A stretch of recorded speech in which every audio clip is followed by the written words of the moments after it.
Como la vida misma, nuestra manera particular de acercarnos a la cultura universal. Son temas tan importantes que no podemos desconocer. Haciendo honor a nuestro canal de curiosidades, solo te podría decir, mira vos, por ahí nos encontramos en la lectura de un libro, enredados entre tantas curiosidades e historias.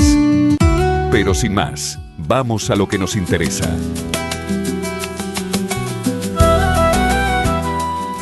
Bienvenidos, ya estamos con un renovado Mira Vos. En este extenso Mira Vos hablaremos del Opus Dei, una organización de la Iglesia Católica nacida en España durante la dictadura de Francisco Franco, protegida por la Iglesia. En 1982 fue favorecida por el Papa Juan Pablo II. Se le otorgó autonomía como prelatura personal y hasta la fecha es considerada parte de la historia oscura de la Iglesia. Participaron en los golpes de Estado de Chile, Argentina, Paraguay, Brasil, entre otros. Pertenecen a la organización destacados líderes económicos globales, funcionarios políticos, economistas. Son propietarios de una fortuna incalculable y hasta la fecha tienen injerencia conocida en 68 países. Degradados en su poder por el Papa Francisco, han sido objeto de numerosas denuncias en todo el mundo, desde casos de abuso, estafas económicas, trata de personas, entre otros. Comenzamos con la primera parte con un detalle sobre el origen del Opus Dei y una presentación general de estas particularidades que mencionamos. Adelante entonces. Hoy nos vamos a sumergir en el mundo del Opus Dei, una organización católica que siempre está rodeada de misterio y controversia, ¿verdad? Especialmente en Latinoamérica. Sí, sin duda. El Opus Dei, fundado en España en 1928, siempre ha generado mucha curiosidad por su estructura tan particular y también por la destacada posición que ocupan sus miembros en política, finanzas, educación. Lo que me parece más fascinante es que vamos a explorar historias de poder oculto, escándalos financieros y la tensa relación del Opus Dei con el Papa Francisco. Parece que está intentando controlar su influencia. Hay mucho que desentrañar. Desde acusaciones de manejos turbios de dinero hasta la presión que, según dicen, ejercen sobre sus miembros. Sin olvidar su papel durante la época de Franco en España. Sí que hay tela para cortar. Pero empecemos por lo básico. ¿Cómo llegó el Opus Dei a tener tanto poder? ¿Qué los hace tan especiales dentro de la Iglesia Católica? La clave está en su estatus como prelatura personal. Algo que les otorgó el Papa Juan Pablo II en 1982. Es como si fuera una mini ciudad del Vaticano dentro de la Iglesia con sus propias reglas y respondiendo directamente al Papa. O sea que funcionan casi como una entidad independiente. ¿Eso sí que les da poder para moverse? Exactamente. Y esto les ha permitido crear una red de instituciones, acumular una cantidad considerable de bienes, especialmente en Latinoamérica. Por ejemplo, en Argentina, operan al menos 17 asociaciones civiles vinculadas al Opus Dei, controlando más de 100 propiedades, incluyendo valiosos inmuebles en Buenos Aires. Increíble. Y hablando de Argentina, me viene a la mente el caso de Francisco Noreiko, un señor que tuvo un accidente y en 48 horas sus bienes fueron transferidos a una organización ligada al Opus Dei. ¿Cómo es posible que algo así suceda tan rápido? Es un caso que sin duda genera muchas preguntas. Según la denuncia, Noreiko, después del accidente, firmó, o mejor dicho, estampó su huella digital, ya que estaba inmovilizado, un poder a nombre de 2 miembros del Opus Dei. Y bueno, sus 6 propiedades fueron donadas a la Asociación Cultural del Norte, vinculada al Opus Dei. Lo que llama la atención es la rapidez con la que se hizo todo. Claro, la transferencia de las propiedades en tiempo récord. Es inevitable preguntarse, ¿hubo alguna influencia dentro del sistema legal y administrativo para que todo se hiciera tan rápido? Es una posibilidad que no se puede descartar. Es decir, que no solo tienen poder dentro de la Iglesia, sino que también podrían estar moviendo los hilos en otras esferas. Esa es una de las razones por las que el Papa Francisco ha intentado frenarlos. Bueno, el Papa Francisco sí ha expresado su preocupación por la postura conservadora del Opus Dei y ha tomado medidas para intentar limitar su poder. Sus esfuerzos por reformar la Iglesia Católica en Latinoamérica, donde el Opus Dei tiene una fuerte presencia, se han topado con la resistencia de grupos conservadores. Y se podría decir que algunos de esos grupos están dentro del Opus Dei. Es posible. Un experto consultado por DW Español lo describió como un intento de poner freno al movimiento conservador, del cual el Opus Dei forma parte. ¿Y qué opinan los expertos sobre la eficacia de estas medidas? ¿Podrá el Papa Francisco realmente controlar la influencia del Opus Dei? Bueno, según este experto, el Papa es consciente de este movimiento y busca contener su crecimiento. Pero es una batalla difícil. Parece que sí. Pero no se trata solo de poder e influencia, ¿no? También hay serias acusaciones de irregularidades financieras. Efectivamente.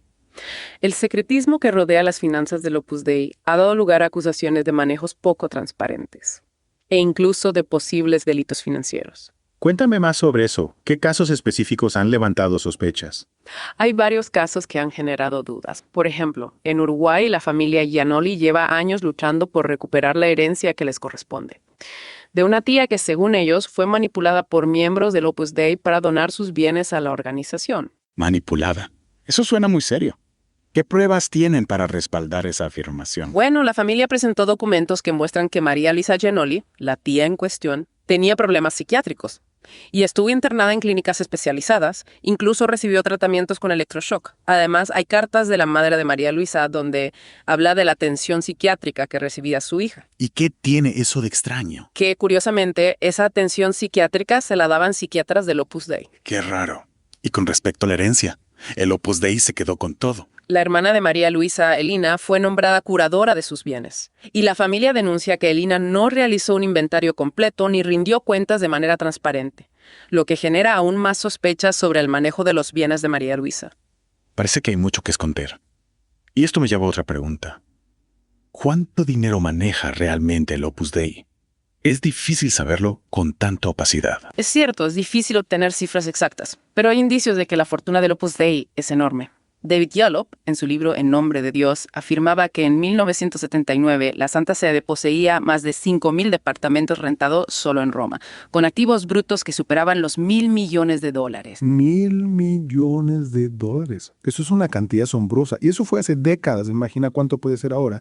¿Y de dónde provenía todo ese dinero, según Yallop? Yallop describía una red de personajes poderosos, incluyendo políticos, miembros de la logia masónica italiana P2, empresarios, incluso miembros de la mafia que utilizaban el Banco del Vaticano para lavar dinero. Un momento. La mafia lavando dinero en el Vaticano. Y el Opus Dei estaría involucrado en esto. Bueno, Yallop no menciona explícitamente al Opus Dei en ese contexto, pero sí describe cómo grandes cantidades de dinero procedentes del narcotráfico entraban al Banco del Vaticano a través de la Puerta de Sant'Anna. Es una imagen impactante. Y si esto es cierto, ¿cómo se justifica dentro de la Iglesia? No se supone que la Iglesia debe velar por los más pobres. Ahí está la gran contradicción. Yallop cita un discurso del Papa Juan Pablo, predecesor de Juan Pablo II, en el que denunciaba la ambición de poder temporal de la Iglesia y afirmaba que no debían tener bienes temporales ni intereses económicos que tratar. Es decir, que el Papa Juan Pablo II se oponía a esa acumulación de riqueza. Y hablando de Juan Pablo, ¿por qué su papado fue tan corto? ¿Qué sucedió? Murió repentinamente después de solo 33 días en el cargo. Su muerte generó muchas especulaciones y Yallop incluso sugiere que pudo haber sido asesinado. Asesinado. Eso es increíble. ¿Y en qué se basa Yallop para afirmar eso? Yallop basa su teoría en las circunstancias sospechosas de la muerte de Juan Pablo y en la reacción de algunos personajes como Michele Sindona, un banquero vinculado a la mafia, que amenazó con revelar información comprometedora sobre el Vaticano si era extraditado a Italia. Es decir, que la muerte de Juan Pablo podría estar relacionada con las finanzas oscuras del Vaticano. Pero dejando a un lado las conspiraciones, volvamos al Opus Dei. ¿Cuánto control tiene realmente el Papa sobre las finanzas del Vaticano? ¿Y hasta qué punto el Opus Dei se beneficia de esta opacidad? Son preguntas difíciles de responder. Lo que sí sabemos es que la falta de transparencia en las finanzas del Vaticano genera muchas dudas y sospechas. Y el Opus Dei, con su enorme poder e influencia, podría estar beneficiándose de esta situación. Es un tema que sin duda requiere más investigación. Y a todo esto hay que sumar el escándalo de los abusos sexuales dentro de la Iglesia Católica. Un tema que, por desgracia, también salpica al Opus Dei. Pero eso lo dejaremos para la siguiente parte. Así es. En la próxima entrega profundizaremos en las denuncias de abusos sexuales, los intentos del Papa Francisco por reformar la Iglesia Católica.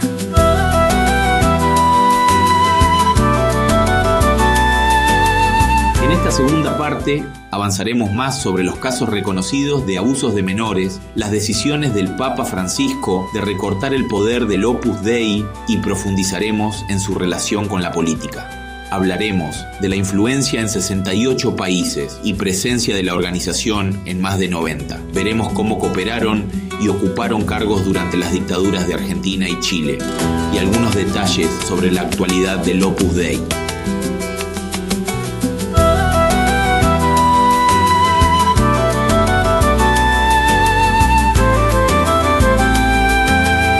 Volviendo al tema de los abusos dentro de la Iglesia, es importante recordar que no se trata de casos aislados. Es un problema sistémico, ¿no? Que ha afectado a miles de personas en todo el mundo. Totalmente. Y lo que más me impacta es cómo, durante décadas, la Iglesia mantuvo silencio. Silencio y hermetismo que permitieron que esos abusos se perpetuaran. Exacto. David Jaleb, en su libro En nombre de Dios, describe cómo la Iglesia priorizó proteger su imagen, su reputación, por encima del bienestar de las víctimas. Es terrible pensarlo, ¿no? Tantas víctimas que sufrieron en silencio, sin que nadie les creyera, sin que se hiciera justicia. Sí, y no solo se trata del encubrimiento de los abusos, sino también de la falta de apoyo a las víctimas. En muchos casos, la Iglesia no les brindó asistencia psicológica ni económica, los dejaron completamente abandonados. Es indignante, sobre todo viniendo de una institución que se supone que debe predicar el amor, la compasión. Y lo que lo hace aún más grave es que muchos de estos abusos fueron cometidos contra niños, adolescentes, personas especialmente vulnerables. Es un tema que nos llena de indignación, de tristeza, y nos hace preguntarnos, ¿ha aprendido realmente la Iglesia la lección? ¿Se están tomando medidas para prevenir que estos abusos se repitan? Bueno, el Papa Francisco ha reconocido la gravedad del problema, ha pedido perdón a las víctimas. ¿Pero es eso suficiente? Es un primer paso, pero no es suficiente. Se necesitan medidas concretas para garantizar la protección de los menores, la rendición de cuentas de los responsables. ¿Y qué se está haciendo en ese sentido? ¿Hay algún avance real? Se han establecido protocolos más estrictos para la selección y formación de sacerdotes, se están creando comisiones para investigar las denuncias de abuso, se está promoviendo una mayor transparencia en el manejo de estos casos. Pero todavía queda mucho por hacer para erradicar este problema de raíz. Esperemos que estas medidas sean realmente efectivas. Sí. Y hablando de transparencia, volvamos al tema del Opus Dei y su influencia en Latinoamérica. Mencionaste antes que su presencia ha sido especialmente notoria en el ámbito político. Sí, miembros del Opus Dei han ocupado cargos importantes en gobiernos de diferentes países, especialmente durante las dictaduras militares de las décadas de 1970 y 1980. ¿Podrías darnos algunos ejemplos? Claro. En Argentina, durante la dictadura de Videla, varios miembros del Opus Dei ocuparon puestos clave en el gobierno. Esto ha generado acusaciones de complicidad con el régimen y ha planteado serias dudas sobre el papel que jugó la organización en esa época tan oscura de la historia argentina. Es un tema que todavía genera mucha controversia, ¿verdad? ¿Y qué hay de otros países de Latinoamérica? ¿Hay casos similares? Sí. En Chile, durante la dictadura de Pinochet, también hubo una fuerte presencia del Opus Dei en el gobierno. Algunos incluso señalan que el Opus Dei influyó en la política económica del régimen. O sea que el Opus Dei no solo busca tener poder dentro de la Iglesia, sino que también intenta influir en la política de los países. Es una perspectiva un poco inquietante, ¿no? Algunos analistas lo ven así.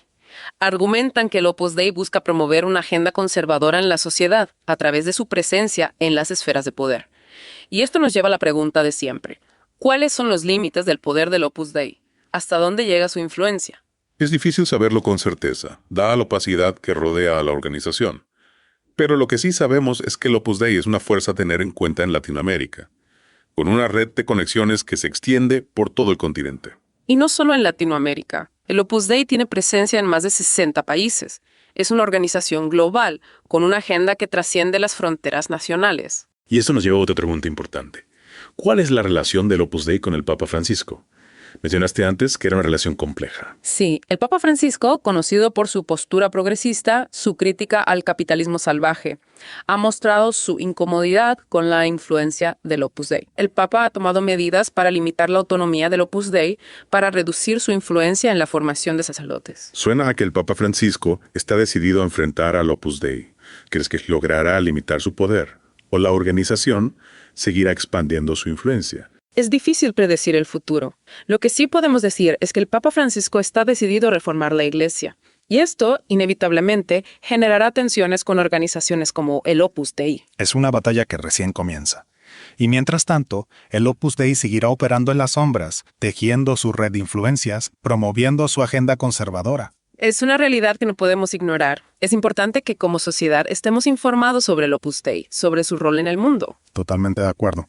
La información es la mejor arma para combatir el poder oculto y para comprender las complejidades de una organización que ha generado tanta fascinación como controversia. Para algunos miembros del Opus Dei, la reforma del Papa Francisco son una amenaza, ¿no? ¿Y qué medidas concretas ha tomado el Papa Francisco para intentar, limitar el poder del Opus Dei?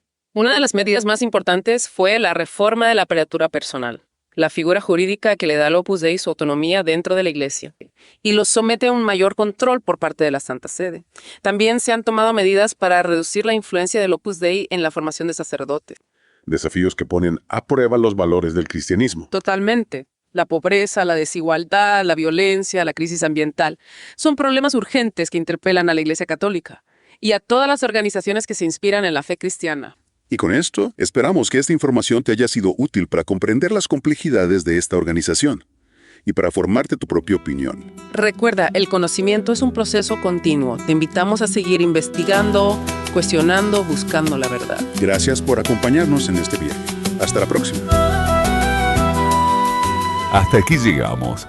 Muchas gracias por tu compañía. Si te gustan estas ideas, déjanos un comentario, suscríbete, activa la campanita y, ¿por qué no?, danos un me gusta. Gracias, nos vemos pronto.